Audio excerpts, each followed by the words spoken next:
प्रदेश विशेषमा आज हामीसँग हुनेछन्। बागमती प्रदेश सरकारले असारमा मात्रै झण्डै 14 अर्ब खर्च गर्यो। वर्षको अन्त्यमा हतार बजेट खर्च गर्दा पनि 19 अर्ब फ्रिज। रुकुम पश्चिमका स्थानीय तहमा संस्थागत सुशासनकै अभाव, नेतृत्व जनउत्तरदायी नभएको स्थानीयको गुनासो। मध्य प्रदेशमा स्वास्थ्य सेवा दयनीय, कतै औषधि अभाव, कतै पूर्वाधार र स्वास्थ्यकर्मी नै छैनन्।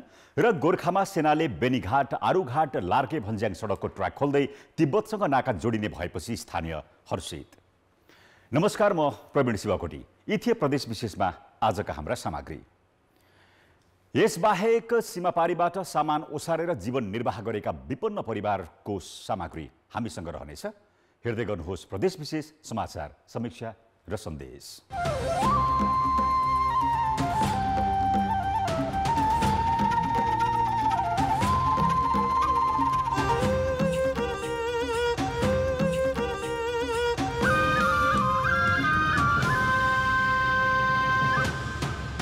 प्रदेश विशेष presented by Asian Paints। सुरुमा प्रदेश संक्षेप।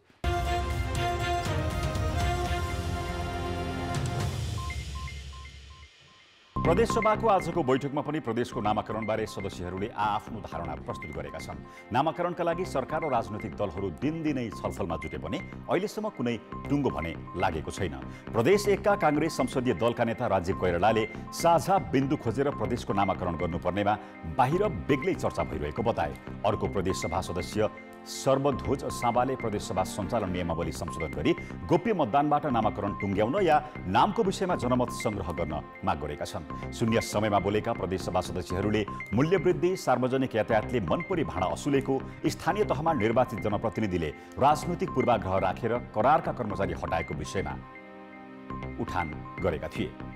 दोलखा सदरमुकाम चरीकोट नजिकैको कालिज फार्ममा चितुवा पसेर 500 भन्दा बढी कालिज मारेको छ।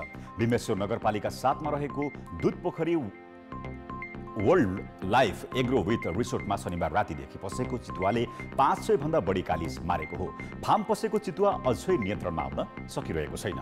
चितुवालाई नियन्त्रणमा लिन डिभिजन वन कार्यालय दोलखासँग जनशक्ति र साधन पनि माग गरिएको छ। झापाको कचनकबल गाउँपालिका 5 पाठामारीका 3 किशोरीको रहस्यमय मृत्यु भएको छ। हिजोदेखि हराइरहेका 16 र 17 वर्षका ती किशोरीहरू आज बिहान एउटै रुखमा झुन्डिएको अवस्थामा फेला परेका थिए।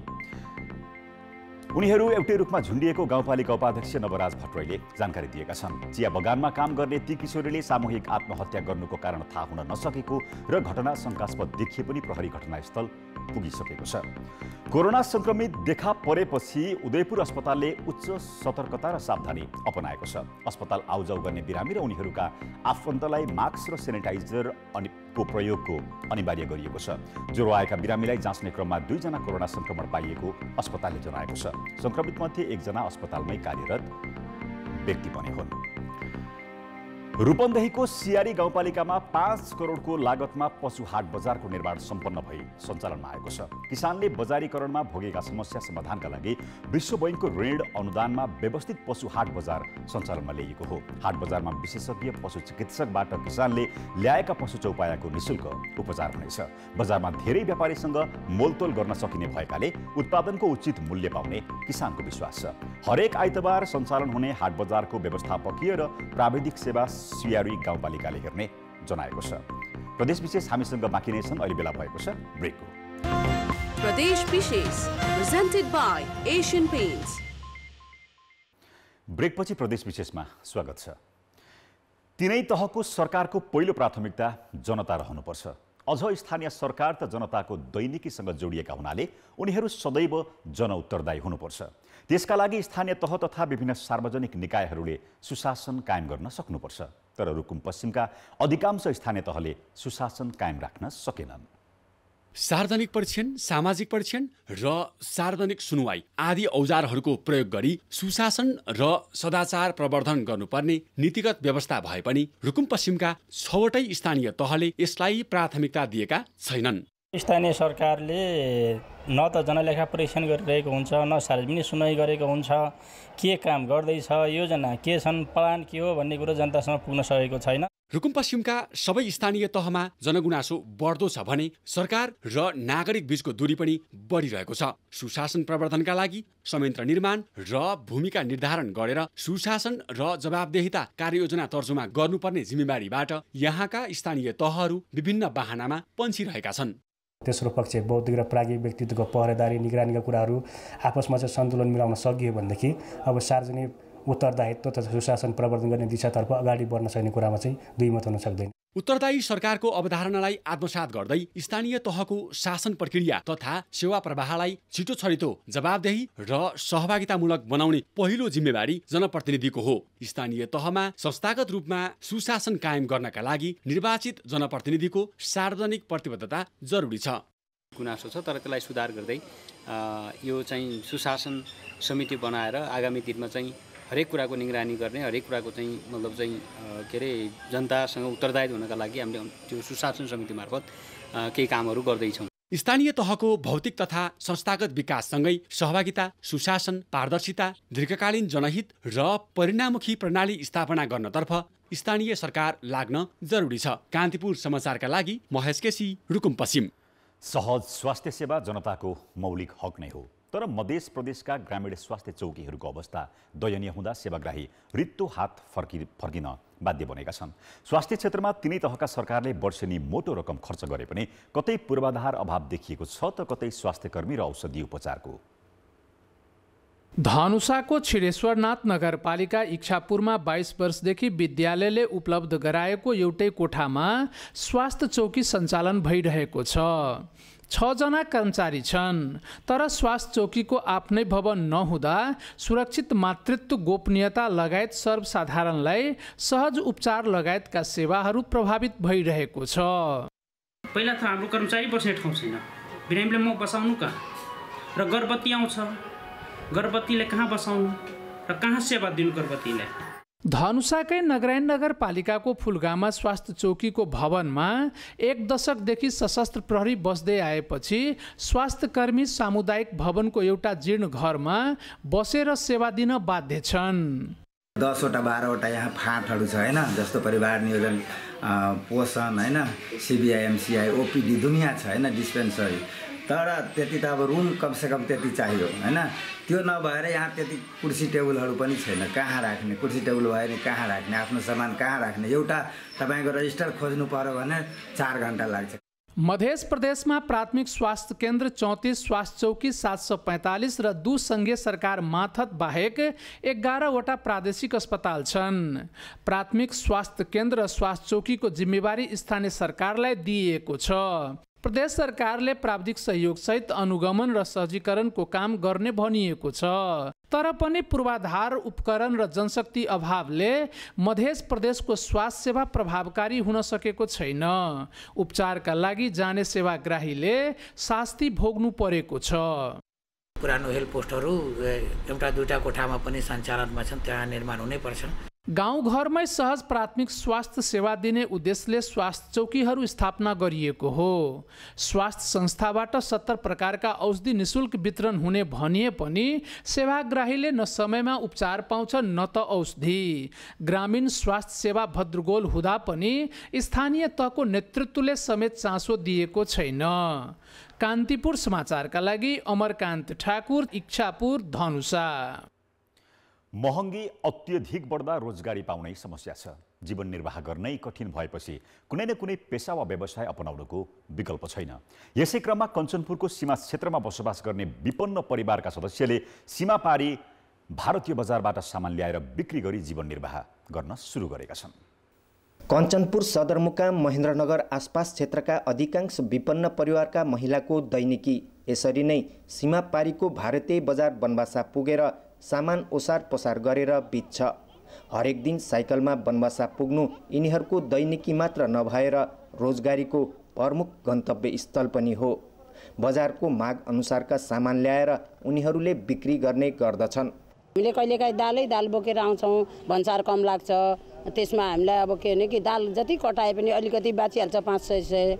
कहिलेकाहीँ हामीसँग बिस्कुट हुन्छ, नमकिन हुन्छ, तेल हुन्छ, त्यो आइटम काटिँदैन, हामी अरू आइटम धेरै हाल्छौँ, कहिले 200-250मा पनि सन्तुष्टि भएर घर जान्छौँ। कहिले 500-700 पनि हुन्छ। स्थानीय व्यापारीका सामान उनीहरूले बनबसादेखि ल्याउने गरेका हुन्।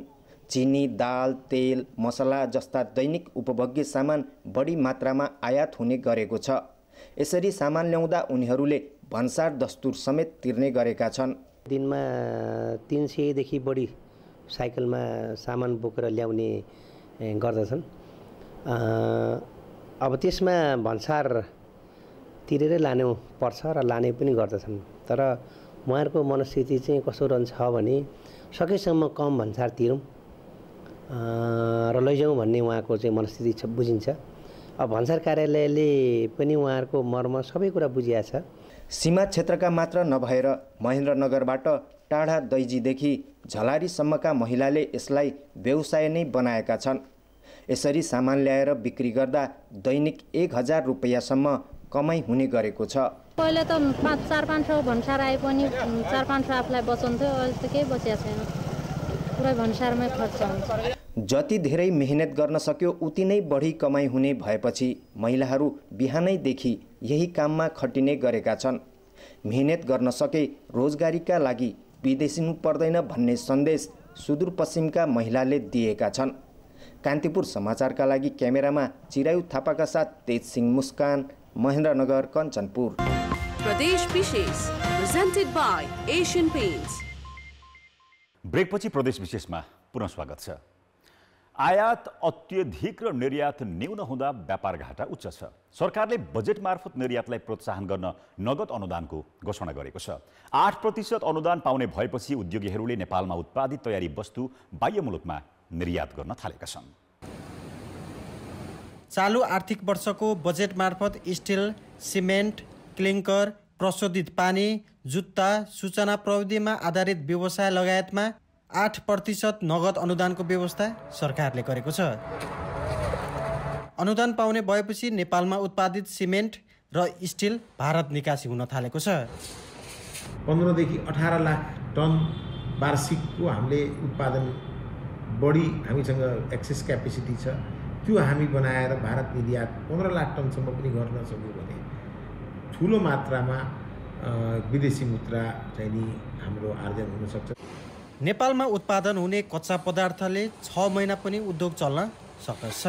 भारतबाट कच्चा पदार्थ ल्याएर नेपालमा उत्पादन गर्दा लागत महँगो पर्ने उद्योगीहरूको तर्क छ। त्यसैले पनि नेपाली उत्पादनले अन्तर्राष्ट्रिय बजारसँग प्रतिस्पर्धा गर्न सकिरहेको थिएन। सरकारले निर्यातमा नगद अनुदानमा गरेको वृद्धिले उद्योगीहरूलाई उत्साहित बनाएको छ। सर्वप्रथम त हाम्रो चाहिँ नि देशको जुन इन्डिया र नेपालको चाहिँ नि तपाईँको चाहिँ नि जुन व्यापार छ, व्यापारिक घाटा बहुत बढी भएको छ। यसले हामीलाई सहयोग त गर्छ, तर यो कहिलेसम्म हाम्रो राज्यबाट चाहिँ नि यो सुविधा पाउन सकिन्छ भन्ने कुराको एउटा दुविधा छ। एउटा यसको कार्यविधि पनि बन्न सकेको छैन। जुन मान्छे उद्योगीहरूले कुन कसरी पाउँछन् भन्ने कुरा चाहिँ नि अहिले क्लियर भएको स्थिति छैन। सरकारले स्टिल उद्योगलाई आवश्यक पर्ने स्पन्ज आइरन आयात गर्दा भन्सार शुल्क 1% र अन्त शुल्कमा पूर्ण रूपमा छुट दिएको छ। क्लिङ्कर उत्पादनमा नेपाल आत्मनिर्भर भइसकेकाले सिमेन्टका लागि कच्चा पदार्थ भारतबाट आउँदैन। यसअघि सरकारले कृषि उपज, सुनचाँदीको गहना, छाला, तयारी पोसाक, गोलैचा लगायतका 15 प्रकारका वस्तुमा 3% नगद अनुदान तथा चिया, कफी, मसला बाली लगायतका 12 प्रकारका वस्तुको निर्यातमा 5% अनुदान दिँदै आएको थियो। कान्तिपुर समाचारका लागि भुवन पाण्डे, भैरहवा, रूपन्देही। चीनको तिब्बतसँगको सिमानाका जोडिएको गोर्खाको चुम नोब्रुई गाउँपालिकाका बासिन्दाको सडक सपना पूरा हुने क्रममा छ। अहिलेसम्म सडक सञ्जालमा नजोडिएको विकट र कडा चट्टानयुक्त डाँडा भएको यस क्षेत्रमा सडक ट्र्याक खोल्ने जिम्मा सरकारले नेपाली सेनालाई दिएको थियो। सेनाले सडकको ट्र्याक खोल्ने काम तीव्र गतिमा अघि बढाएपछि यहाँका बासिन्दा हर्षित बनेका छन्।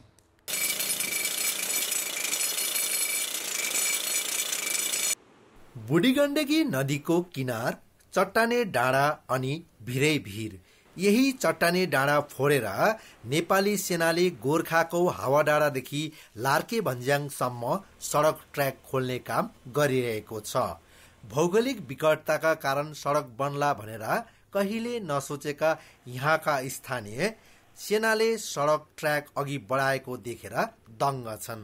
भिरै भिर बाटो काटेर यहाँसम्म आइपुग्यो। त्यसको लागि चाहिँ अब हामी अलिकति अचम्मै लागिरहेछ। नेपाली सेनाको सडक निर्माण कार्यदलले अहिले सडक ट्र्याक खोल्ने क्रममा ब्लास्टिङ गर्ने, साँग्रो ठाउँ चौडा बनाउने, बेली ब्रिज राख्ने, मेसिनरी वाल र ग्याबिन लगाउने काम समेत गर्दै आएको छ। पहिला बाटो आउँछ भन्ने हामीले सोचेकै छैन नि सर। अहिले त अब यस्तो के अरे राम्रो बाटो आउँदाखेरि हामीलाई चाहिँ एकदमै खुसी लाग्छ है। अब नसोचेको कुरा हुँदा त खुसी लाग्छ नि है। बेनीघाट आरुघाट लार्के भन्ज्याङ सडक आयोजना अन्तर्गत नेपाली सेनाले 2074मा हावाडाँडादेखि लार्के भन्ज्याङसम्म 92 किलोमिटर सडक ट्र्याक खोल्ने काम थालेको हो। अहिलेसम्म हावाडाँडादेखि पाङसिङसम्म 35.5 किलोमिटर सडक ट्र्याक खोल्नुका साथै 18 किलोमिटर सडक विभागलाई हस्तान्तरण गरिसकेको छ। चुम्नुप्री गाउँपालिकासम्म अथवा चाहिँ बोर्डरसम्म जानलाई गाडी चढेर जान सक्ने सेनाले चाहिँ यो ट्र्याक खोलेपछि हामी जान सक्छौँ। बेनीघाट आरुघाट लार्के भन्ज्याङ सडक कुल 154 किलोमिटर रहेको छ। त्यसमध्ये 62 किलोमिटर सडक यसअघि सडक विभागले निर्माण गरिसकेको छ। हावाडाँडा लार्के भन्ज्याङ सडक खण्ड 92 किलोमिटर सडक ट्र्याक खोल्ने काम मात्र नेपाली सेना निर्माण कार्यदललाई दिएकोमा अहिलेसम्म झण्डै 70 करोड रुपियाँ खर्च भइसकेको छ। कान्तिपुर समाचारका लागि भीमलाल श्रेष्ठ, हावाडाँडा, गोर्खा। समय छँदासम्म काममा बहानाबाजी गरेर आलटाल गर्ने अनि आर्थिक वर्षको अन्त्यमा बजेट सक्नकै लागि विकास निर्माणमा हतार गर्ने प्रवृत्ति प्रदेश सरकारमा पनि सरेको छ। दिनरात पैसा खन्याएर असारमा मात्रै झण्डै 14 अर्ब खर्च गरेको बागमती प्रदेश सरकारले त 19.5 अर्ब रुपियाँ कामै नगरी फ्रिज गरेको छ। आर्थिक वर्षका लागि छुट्याएको पैसा सक्न बर्खामा बजेट बगाउने प्रवृत्ति रोकिएको छैन। बागमती प्रदेश सरकारले आर्थिक वर्ष 78-79 को असार महिनामा मात्रै 13 अर्ब 79 करोड रुपियाँ खर्च गरेको छ।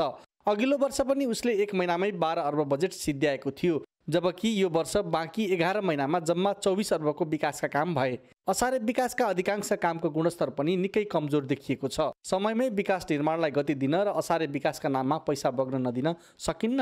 असार 1 गते चाहिँ हामीले बजेट प्रस्तुत गऱ्यौँ र असार महिनाभित्रमा चाहिँ बजेट पास पनि गरिसक्यौँ।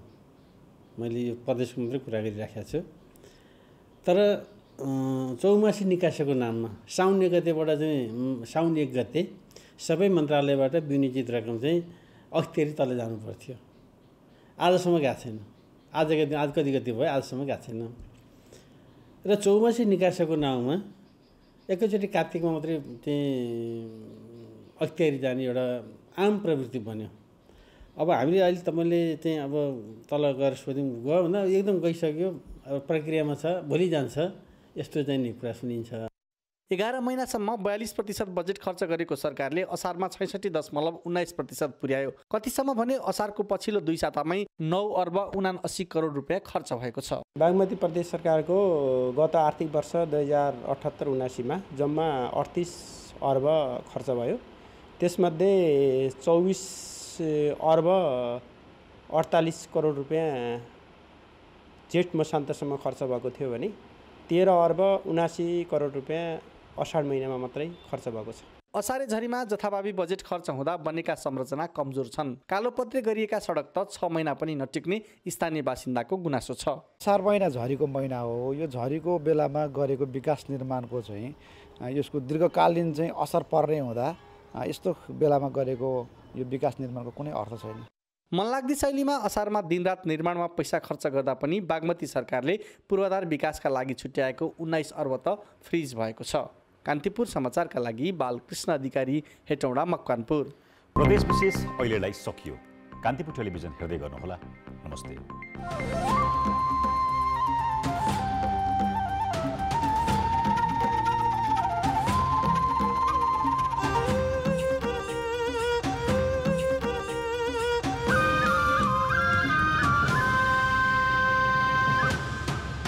Pradesh Vishesh, presented by Asian Paints.